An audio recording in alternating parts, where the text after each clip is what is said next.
As you can see by it's just kind of wrecking into all these gentlemen here. By the time it vets up, though, it's almost as good. But it's also just a cool-looking car. It honestly looks like it should be a Transformer in my mind. I would totally expect that thing to pop apart and angle in all the ways you would expect a Transformer to angle. It's just nice and chunky. Anyhow. So on the right-hand side, we just have this massive blob of flamethrower engineers and riflemen kind of moving out.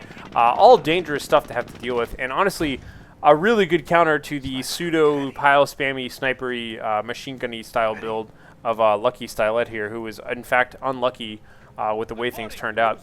As you can see here, it looks like he is even going to go ahead and upgrade his Puma to have the 50mm cannon. Not a bad idea, given that until this armored car gets, you know, some veterancy behind it, it's actually pretty susceptible. It can be killed by like 2 Panzerschrecks or a mine and a Panzerschreck. You know, it actually goes down pretty quickly to anti-armor stuff.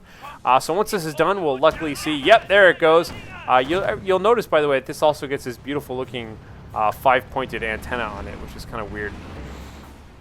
I don't know why I'm pointing that out. I love the details, though. I don't mind missing important battle action in order to show you some random goofy graphic that I think is cool. Anyhow, that's the Harlequin difference, ladies and gentlemen. That's that extra value added that I bring to this equation. Down towards the south, we can see that we do have the lovely-looking engineers here continuing to cap. Again, this really annoying passive-aggressive capping, and ooh, really close to that mine too as well. Note that mine position, ladies and gentlemen. Slightly more to the left, and you will hit their natural retreat path. Up to the north here, we can see all sorts of people here. This guy appears to be taking a nap, a flaming nap. Meanwhile, while I was looking at that, a landmine went off and killed some people. That's fine. Again, it's the value-added Harlequin difference. So down south, we can see here, we do have some Nebs on the field right now. I'm not even going to try to pronounce it right. I'm just going to call these guys Nebbies for the rest of the game today. This armored car is just kind of poking around here. He actually needs some targets. And unfortunately, things are not looking too good for LuckySTILET here. He does still have all of his troops. He's doing pretty good. He's probably lost a couple of things here and there and been able to replace them. He's got a nice big army right now, but unfortunately he's just not nearly as mobile. And now we can see, ooh, some nice looking T-17 armored car stuff poking out. Look at that, look at that. He's using his fast rate of fire to sneak out around the corner, get a couple of shots, and then back away before a return fire can come. You can see he's watching his turret right there. Whoa, that was just a lucky miss, apparently. But the heavy machine gun team, the sniper, the other heavy machine gun team, everybody's having trouble staying in buildings, which is where they really want to stay because there's so much of a threat of fire coming out of nowhere. And as you can see, this T-17 is doing actually a pretty good job. He's just able to fire away at these gentlemen, despite the 50mm cannon, which hasn't taken that much damage. He just hasn't had a chance to really return fire. Just didn't really get too lucky there. And as a result, the Americans are kind of, proliferating around the map right now. You can see the flamethrowers and the riflemen moving up. Definitely going to inflict some heavy damage on these poor pioneers who are going to have to retreat in a hurry. Don't go to the outhouse, just go home. And what do we have coming down here? Yeah, we have a little bit of a Nebel Warfare strike, perhaps. A Nebby Neb strike coming up there. Sorry. Anyhow, we do have the double Pumas now moving up. One upgraded, one unupgraded. I think that's a wise move there. You want to be able to still be effective against infantry and all of that. Meanwhile, we do have the T-17. He's looking a little bit more beat up, but he does have 4 kills. I think that's a pretty cool looking car. Here we go, moving up, but it looks like, unfortunately, destroyed engine there. Either hit a landmine, probably hit a landmine, it looks like, or perhaps just a sticky bomb. We'll have to see how many more sticky bombs there are. Nope, I guess he hit a mine. Sticky bomb, however, going off, damaging this gentleman once again. Lots of damaged engines. That is just no good. We do have some repairs going up here, so hopefully that'll help out. But as you can see, Korean Army is doing a great job at just taking territory and being annoying about it. It looks like LuckySTILET really doesn't have a lot of control over the territory on his side of the map. Spending a lot of time repairing and things like that. He just needs to spread out and capture stuff. But unfortunately, he's really not getting any breathing, any time to do that, just because of Korean Army's persistent nagging. You can see here he is moving up once again. I'm going to put some damage on. Ooh, yeah, there we go. I'm going to go ahead and stun the vehicle there. Wrecking away at it, doing some pretty good damage there. But unfortunately, he's just going to have to back away for the time being. Looks like he is putting some slight pressure into these gentlemen here who are also having to retreat. Now we have, oh no, the Rangers are on the field right now. Rangers taking a slight casualty, moving up, using their bazookas, doing some damage again. He's just going to continue to keep using his T-17 in combination with the Rangers here. You can see doing a little bit of damage. He's got that phosphorus shot that just kind of, stuns out the troops there. So So he's using that as best he can, taking some random pot shots at these Pioneers and whatnot. And as you can see, here comes the big blob right now. He's just really microing away like crazy. Hopefully he doesn't get too much more greedy with that T-17, because for the time being here, there's a lot. Wow! Just a massive blob coming in here right now. You can see casualties happening all over the place. But unfortunately, these guys were a little bit wounded to begin with, and sticky bombs left and right. That could be bad news there. You can see he's just kind of... hey, I'm reminded of like the cheap... oh, that's not good. The movie from... what was it in? It was in Predator, I think, where Arnold Schwarzenegger like throws his knife at the guy and pins him to the wall, and he looks at it, he's like, stick around. That's what I think when I see sticky bombs go off and kill stuff. Anyhow, is he going to stick around? No, he's not. He's instead going to get immobilized and have a damaged engine. He's being shot up a whole bunch of close range, but don't know if they're going to be able to do it here. I'm going to forego any other action now to see if this final sticky bomb will do it in time. Sticky bomb goes off, destroys the engine, totally destroyed engine. They're continuing to pick away at it, it's not looking good. It's not looking good. Will they get it in time? It's burning. It's destroyed. They're picking away at it, the Brownings can definitely do damage to these vehicles here. It is a close one, though. Nobody else is really around here, I don't think. And they do get it just in time to get out of there. That was pretty damn lucky, actually.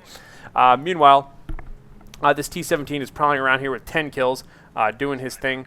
And over here on the right-hand side, we do have the Rangers moving out here with the rest of Korean Army's troops. So Korean Army just got a massive infantry. I haven't looked at him for a while. I'm going to jump up to Korean Army right now. Take a look. Yep, just Rangers, howitzer shot, that sort of thing.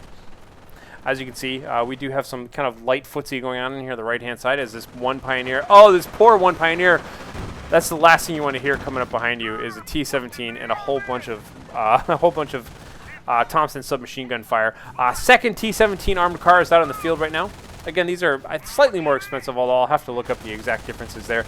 But he's moving out right now, putting some pressure on this heavy machine gun team. Heavy machine gun team going to have to go away. Some poor bastard stepped on that. I love how he barbed wired this off. He realized his mines were kind of people could run past to avoid it. So he's going to run it over now. Oh well, that's fine. He was able to take care of that thing. Vet 2 is pretty tough indeed.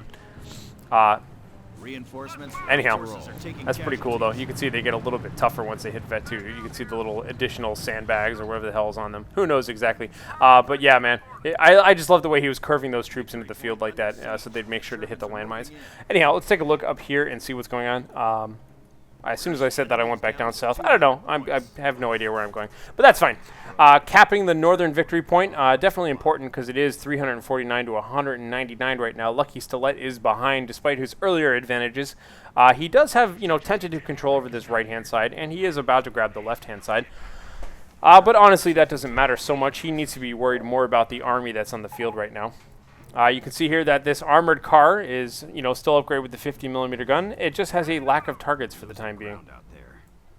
Taking a look at all of his army, you can see he has taken some casualties. Honestly, he's back down to 3 riflemen and only a single engineer squad. So he has lost quite a few units, but having the double T-17s in the field is pretty sweet, especially now that he has off-map combat group and possibly enough money just to go right into that right away. And that could be enough to take this whole game home for him. So T-17 setting up in the center. I want to see if he's going to use this anytime soon. Off-map combat group, go! Okay, maybe not. Oh, there we go. Off-map combat group. Oh, yeah. Oh, and a third T-17 in addition to machine gun. And just the whole everything and the kitchen sink. Good deals there. So that is actually going to give him plenty of fuel for a massive, massive attack right now if he should so choose. I don't know why I said that all funny. Who knows? So taking a look around right now, we can see that basically it looks like LuckySTILET has been occupying his time just kind of recapturing all the stuff that should rightfully be his. But we can see now this T-17 is just pissed off. He doesn't want anything to do with these Pioneers. Just going to blow them away. Ooh, that poor gentleman just threw his rifle way up in the air like that. Look at that. What kind of rifle is that anyways? That is a huge, huge machine gun. I don't know why he was carrying that. Anyhow, so you can see here that these gentlemen are, on the meantime here, are just charging right on in, and double 50mm upgraded armored cars right now are just kind of chasing around. You can see, I don't know where this T-17 is going, but the riflemen have got this one covered. They don't seem to care too much. Doing quite a bit of damage there as well.